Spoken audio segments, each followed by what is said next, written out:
Fala galera, eu sou Fabiano Cabelo e hoje eu quero apresentar mais um quadrinho nacional que é essencial para você que curte lobisomens e uma vibe bem poética com sci-fi. Pois é, então você que está chegando aqui agora, não é inscrito nem inscrita no Papo Cabelo, já clica aí para se inscrever, clica no gostei e vem comigo. Vamos lá, gente, tô feliz pra caramba porque é muito gratificante quando a gente apresenta trabalhos, né, principalmente a gente que cria conteúdo, de artistas que nós somos fãs, né, seja em quadrinhos, seja em games.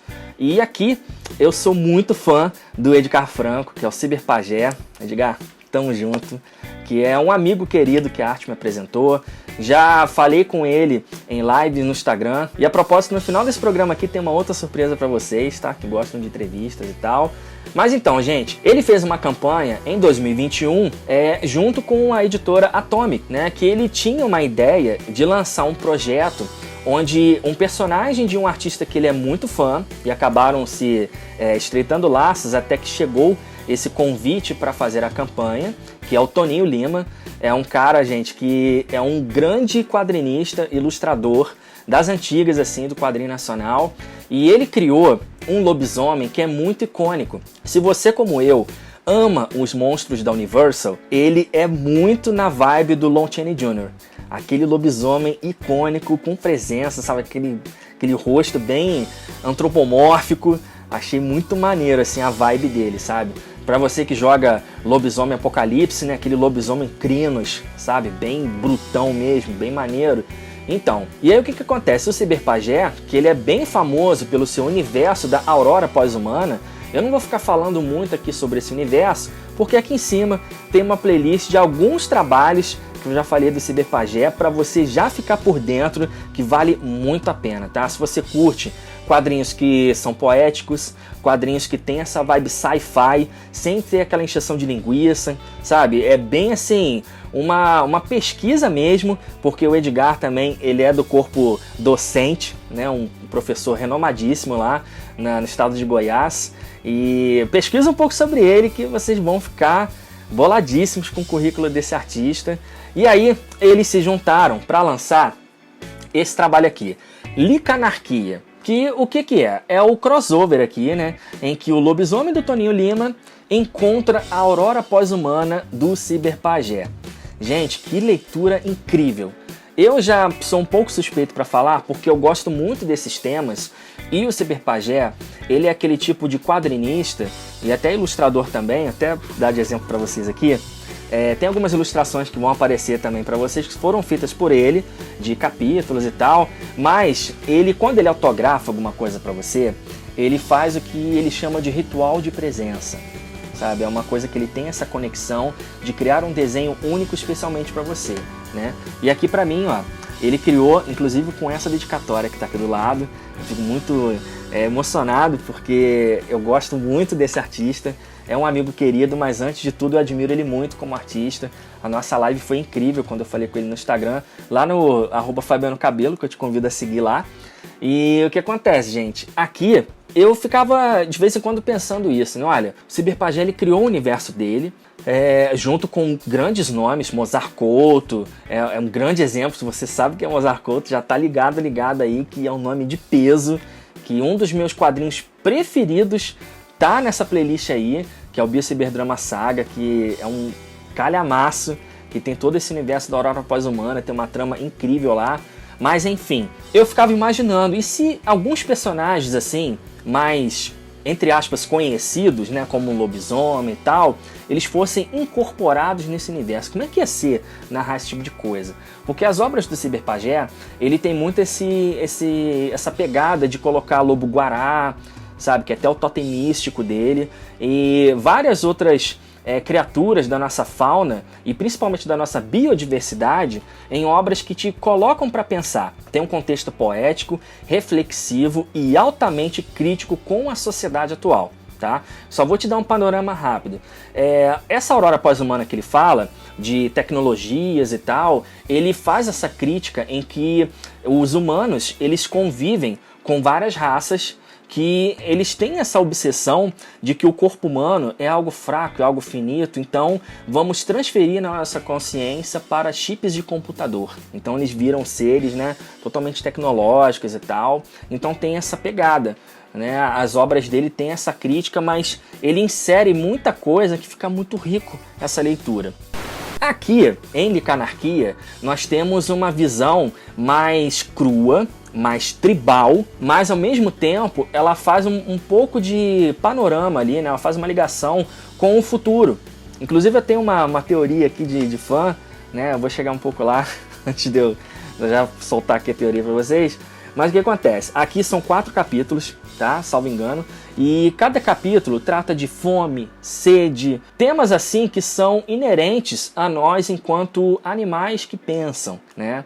Então tem esse lance do lobisomem, do Toninho Lima ser largado ali naquela realidade, naquele ecossistema que é pós-apocalíptico, não sei, mas é algo que o tribal ele permanece e os instintos mais primitivos vêm à tona. Então você vai ver esse lobisomem se degladiando com criaturas até para se alimentar, bebendo água, mas é uma HQ, gente, é um quadrinho que ele fala de solidão, sabe, da solitude em si, de medo, da rejeição, sabe, até do amor verdadeiro. Vocês vão ver que tem um capítulo aqui que ele vai salvar uma mulher que está correndo de umas criaturas e tal, e ele destrói as criaturas de um modo visceral, assim. As ilustrações que o Toninho faz são incríveis, saltam aos olhos, assim, sabe? Não precisam de cores para te fazer ficar bem impactado. E aí você pensa, com a cabeça daquela mulher, que ela ficou muito impactada com aquilo tudo, com aquela violência. E aí quando o lobisomem vira pra falar com ela, ela sai correndo, gritando. E ele tipo, não vai, eu sou amigo e tal, sabe?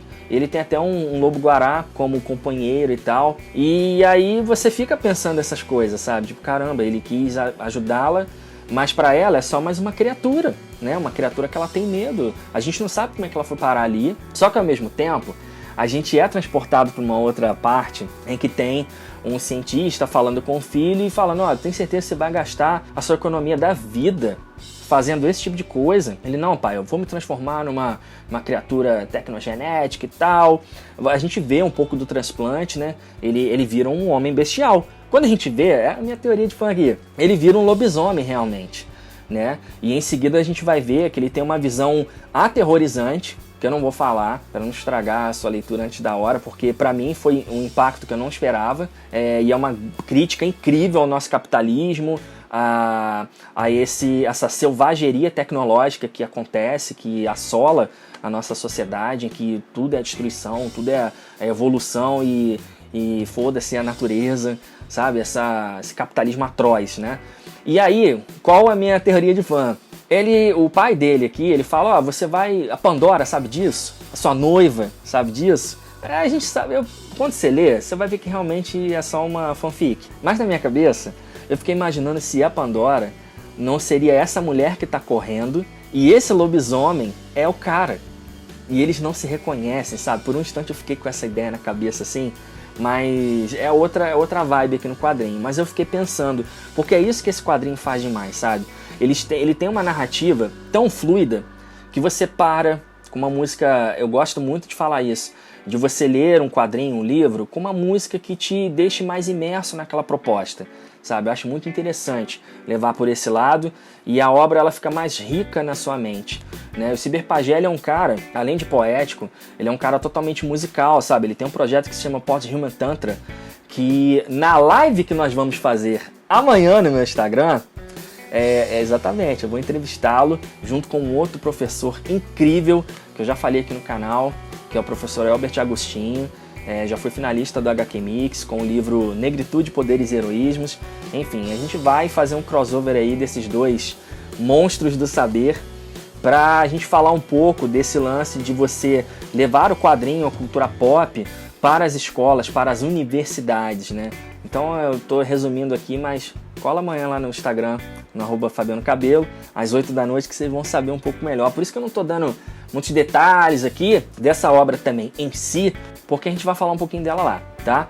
Mas o que eu ainda posso frisar aqui? Gente, a narrativa é muito imersiva, sabe? Ela te convida a ter esses sentimentos e pensar como esse lobisomem pensa nas páginas. Ainda que seja algo primitivo, violento e tal, mas você vai pensar nas emoções que ele quer sentir, sabe? No frio que ele sente quando ele está dormindo junto com aquele lobo-guará, e a lua ou aquele ecossistema são os únicos companheiros para ouvir os seus lamentos, seus pensamentos, se é que eles existem. Então é muito interessante. E, além dos extras que vocês vão ver por aqui, que tem esboços, alguns desenhos assim que o Toninho fez, tem um pós-fácil. Porra, gente, eu achei isso muito maneiro, porque eu sou fã, né? E aqui ver o Cyberpajé como fã do Toninho, falando como eles se conheceram, como que começou essa parceria profissional aqui, até esse projeto que eu tenho em mãos, é muito gratificante, sabe? É muito legal a gente... eu vi o Cyberpajé como fã, ainda não tinha tido essa visão dele abrindo essa parte com a gente, né? Mas, gente, Licanarquia é uma leitura obrigatória para você que curte poesia, para você que curte sociologia, sci-fi e especialmente o fantástico, né? Você pensar sobre o fantástico, mas com esse viés tecnológico, sem esquecer desse tribal aqui que está se propondo a edição. Às vezes parece um pouco prolixo, né? Quando eu estou falando assim, mas quando você entrar na cabeça aqui, na mente dos autores, você curtir junto essa viagem, te garanto que você vai querer pesquisar muitos outros trabalhos que eles têm, que eu vou deixar aqui na descrição do vídeo, Instagram, se porventura tiver algum site deles, para você já correr atrás das obras, ok? Bom, você aí que ficou até o finalzinho, já sabe então, né? Amanhã tem live no meu Instagram, já clica aí no gostei, ok? Para o YouTube entender que esse vídeo pode chegar até mais pessoas e assim o Papo Cabelo continua crescendo graças ao apoio de vocês, né? E não esquece de ativar o sininho aí, porque as novidades aqui não param de chegar, beleza? Vejo vocês no próximo programa. Valeu!